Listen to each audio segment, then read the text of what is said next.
Yeah, hi, my name is Chuck Muth. I'm the Chief Growth Officer of Beyond Meat. We're a plant-based meat company.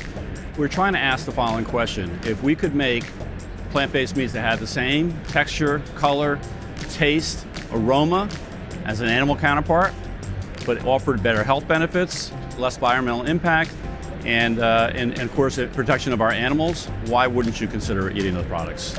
Well, it's a very exciting area right now. Again, we've kind of broken the mold now. Now it's not your old-fashioned veggie burger that somebody once said to me, if they wanted to discourage anybody from becoming a vegetarian, they'd invent a veggie burger. So we've kind of gotten beyond that now. We've applied some incredible science to the work that we're doing. We spent literally tens of millions of dollars and hired over 40 scientists that work full-time on creating products that are going to look and resemble very much like an animal-based product. We're not quite there yet. We are a work in progress.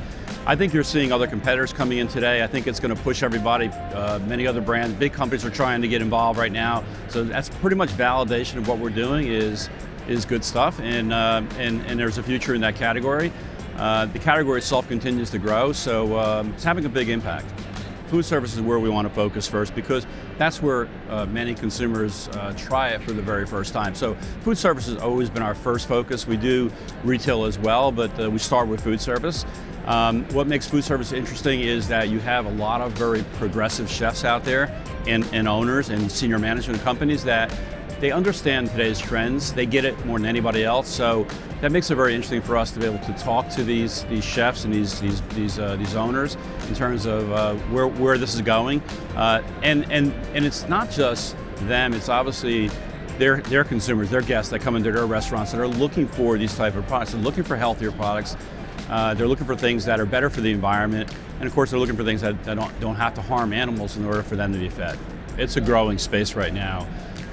We know that 70% of consumers are at least trying alternative meats, proteins, at least once in a while. They may not have fully evolved into a vegetarian or vegan, but they're looking at alternatives, at least mixing it up a little bit. 26% of shoppers today are shopping for them in stores. They're looking for them specifically to have a vegetarian or vegan item on their menu. So there's a clear trend in that favor. And it's led by young people. It's millennials, it's Gen Z that are really, and that's coming through social media. So you're seeing a huge social media impact. They're talking about it. Last year alone, we had 10 billion media hits. That comes through social media. We have almost a million followers on our social media platforms. So they're really looking at, these young people are really not only looking at these alternatives, but talking about them and being informed about them. My son recently said to me and made a comment, he goes, either you know or you don't know. And I think that's really important. I think that's what they're saying. So, and a lot of press out there. We see things happening in burger places because that's where we've had a breakthrough with our Beyond Burger, and of course it fits very well into their menus. But we're having breakthroughs in other areas as well. Fast casual, you mentioned, because the price is pricey, so they can absorb that price a little bit better. Also, but we have other items, like for instance, we have a crumble that both pizzas and taco places. We just went into Del Taco in the U.S. is bringing us on in all their stores. So we've got a number of pizza places in the U.S. and in Canada that are bringing us on as well.